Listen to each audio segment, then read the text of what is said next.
Having a Ball by Serial Velocity. You can't be serious. Rarity said to the rather determined-looking mare in front of her. Most definitely. The Earth Pony responded. It's exactly what I want. Rarity resisted her eyes' sudden urge to switch. The two ponies were huddled around samples of fabric and sketch designs for an evening dress on a table in her boutique. This was the first customer Rarity had seen all day, and it was nearly mid-afternoon. Playing tabletop games with her sister was fun, but she ran shop for a reason. Upon seeing the lavender pony, Rarity had almost jumped for joy. Now, all she wanted her to do was leave. The white unicorn took a small breath. Dear, these clothes and this design do not go together. They will clash something horrible with your mane. You'll look like a disaster. So, move this bit around to here and cover up the mane. The Earth Pony said, nudging a section of the drawing with her nose. You're missing the point. Rarity sighed. The colours clash. They don't match. I think they'll be fine. Can I at least suggest? Look, I'll show you. The Earth Pony insisted.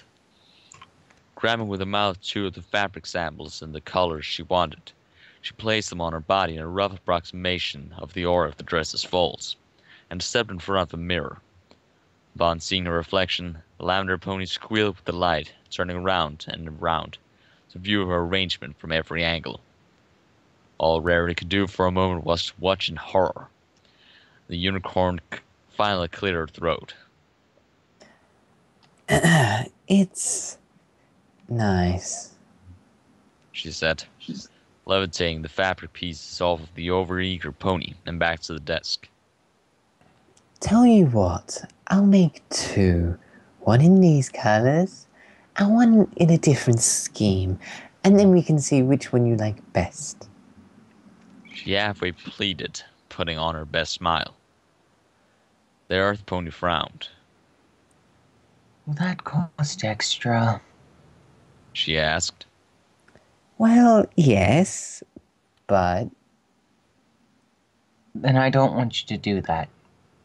The Mare said. Just make the one.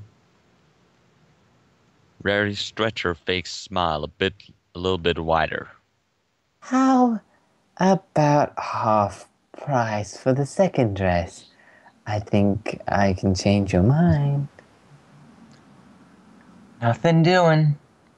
The pony said, shaking her head. I've made up my mind. Rarity swallowed, letting her smile falter a bit. Of course, madam.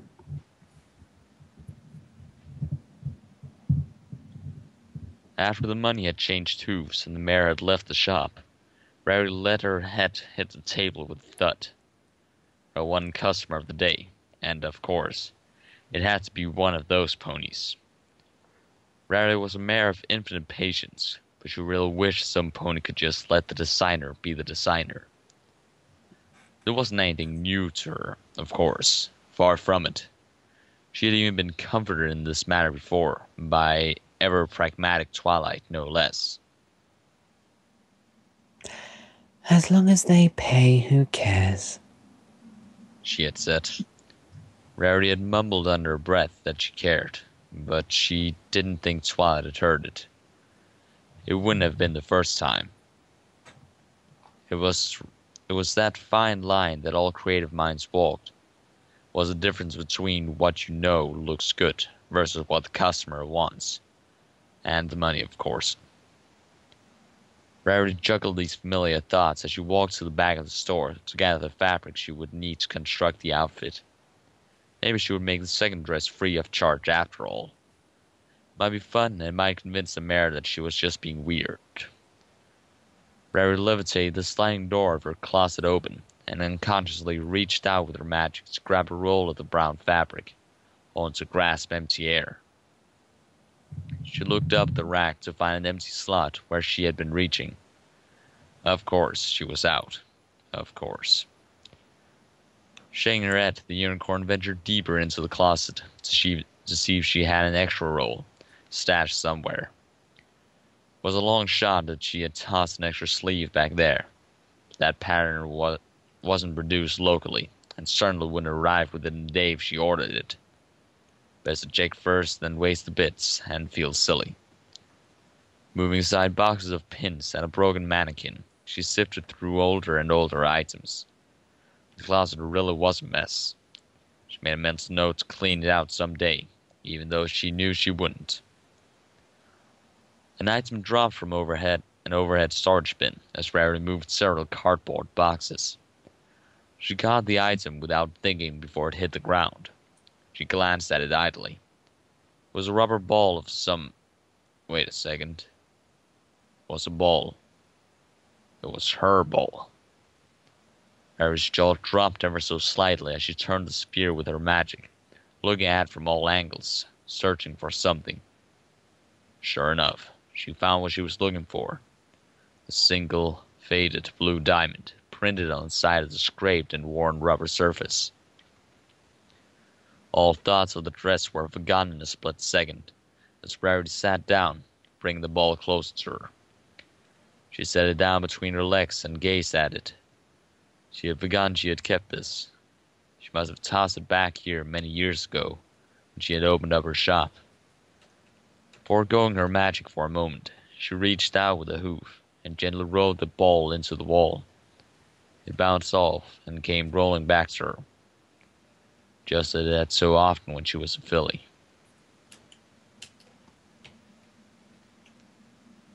It couldn't have been more than a week after Rarity had gotten her cutie mark on the edge of that cliff outside the city. Her parents were thrilled, of course. The first chance they got, they had taken their daughter to the carnival two towns over, as a celebration. Rarity had been asking them to go for months. The day they spent there was almost as exciting as the 3 gems' appearance on her flank had been. Rarity, however, despite her jubilance, had been doing some soul-searching for that long week. After the school play had ended and her gem-studded costumes had been hung up, the unicorn had stashed away her mannequins and her fabrics and her sewing machines. She wasn't sure what exactly her cutie mark meant, but she was sure that gem finding and fashion design were not in line with one another. In retrospect, it wasn't quite an identity crisis she had been having. Nothing as dramatic as that. But she was, nevertheless, a bit conflicted between her previous hobby and whatever her newfound purpose in life was. Her parents had told her that she would find what exactly her cutie mark meant in time. She had believed them. She was just so happy to have it. Perhaps an addendum to that piece of wisdom. Her father had handed her a balloon at some point in the day's festivities. It was a blue balloon with 3 diamond shapes on the side, her cutie mark. Rarity was more proud of the balloon than she maybe should have been.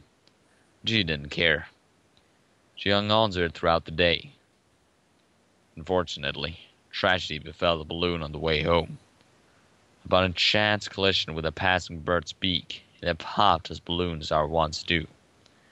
Just as the small white unicorn had been more proud to have the gift as she should have been, she was more disappointed by its passing than she expected. She tried to hide this childish response from her parents, but even at the time, she knew they noticed. The next day, her father handed her something else, a box. Rarity had opened the box to find a light blue rubber ball. It was almost as big as she was, and smelled of fresh rubber and ozone. Turning the ball over, she found the same pattern of cyan diamond shapes that had been on her balloon. Instantly, she understood the gesture. She had thanked her father profusely, and the ball and her became instantly inseparable. For a long while, the ball never left her side, except when she was in school. The teacher didn't allow it in the classroom, of course. All of Rarity's normal hobbies fell by the wayside in favor of finding new and inventive uses of her newfound toy. She would climb to the top of the highest hill in her part of town, grasped the ball with all 4 legs, and rolled down with it. It was unladylike, to be certain. But for the first time in her young life, Rarity didn't care. She would do it again and again, until either her parents called her in, or the sun went down. After a few runs of this, she was often covered in dirt, leaves, and small bruises, and she loved every minute of it.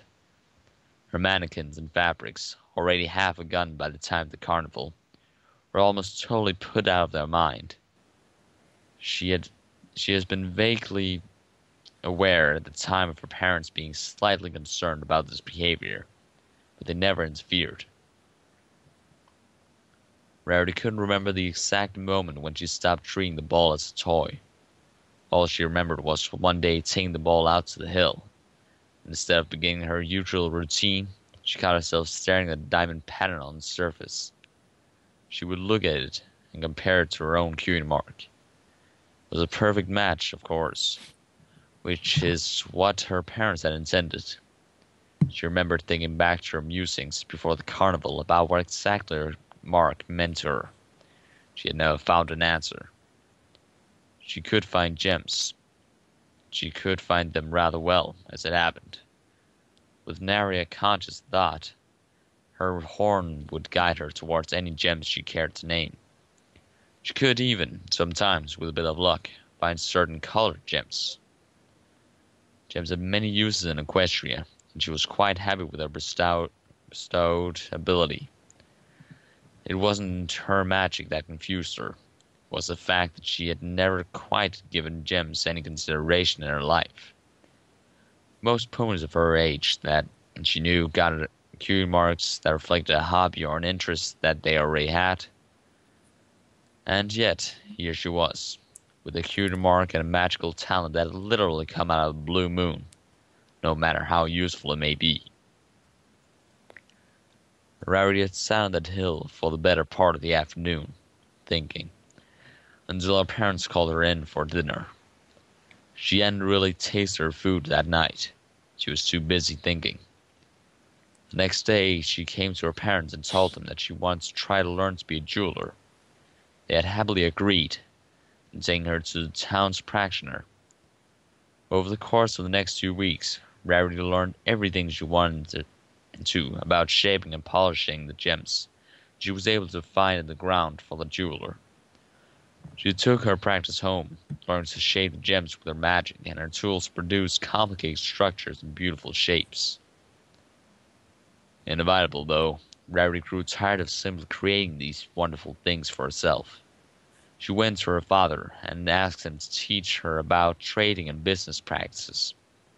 It took more time than Rarity had expected, but she soon learned the complex systems of selling and buying gemstones, among other things, like their byproducts, diamond-tipped tools, ornaments, and focusing lenses.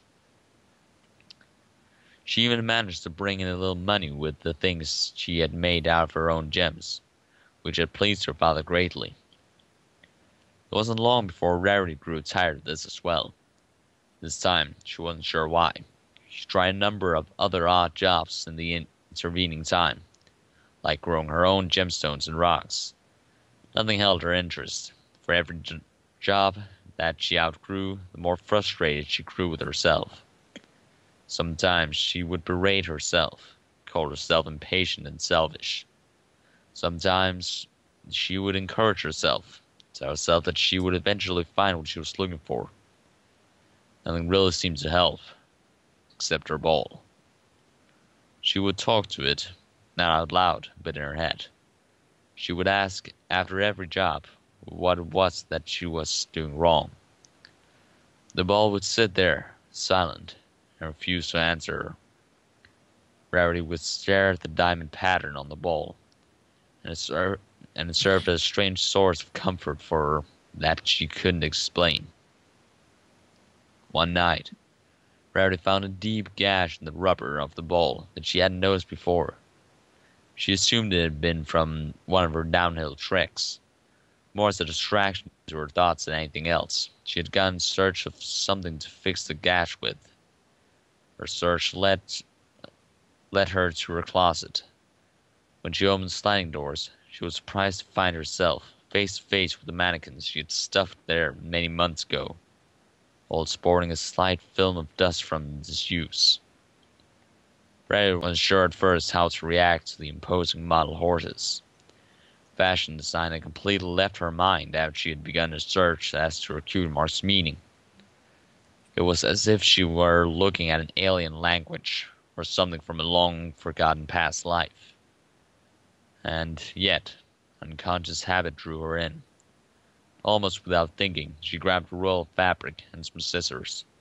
Levitating both items, she brought them to the ball, cutting out a pattern with the fabric.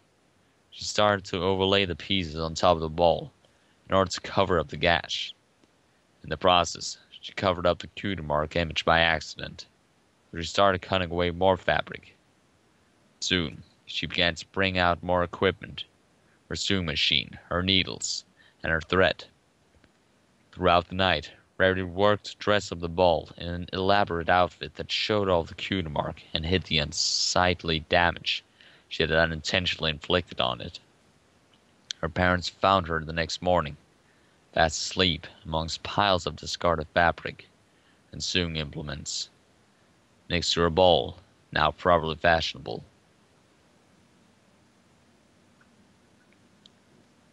Rarity rolled her old ball into the ball again, and it came back to her again. When it did, she turned the ball with the roof, looking for the gash. It was still there, on the underside, opposite the cutie mark picture. It was smaller than she remembered it being. The unicorn looked up and around herself at her surroundings. Her eyes had grown accustomed to the dark, and now she could see the other things she had stashed this far in the closet. She saw complicated gemstone necklaces and pendants. She saw lenses and multicolored statuettes. She saw her attempts to find herself. And in the middle of it all was her and her ball. She swallowed, looking back down the toy. Like the gash, it was also smaller than she remembered it being. She couldn't resist, though. She carefully put her front hooves on the top of the ball, putting her weight on it. Slowly, she rolled herself forward over the ball, until she was on her belly. She allowed herself to fall sideways off of it, landing on her side with the ball next to her. She gazed at it with a tiny smile. She heard a small sound in the doorway of the closet. Turning her head, she saw Sweetie Belle, watching her with a confused expression. Sis? What are you doing in the dark? She asked. Rarity let her smile grow. I was looking for something, she said. Sweetie Belle let an eyebrow drop. Did you find it? Rarity looked at the ball between her legs, and then back at her sister. More specifically, at her flank, which was still bare. Still waiting for her own chance, her own set of questions and answers. As she looked, Rarity had an idea. She got to her hooves. I did. Come on, we're going to the toy shop, she said, walking out of the closet. The ball remained on the floor as she shut the door. The end.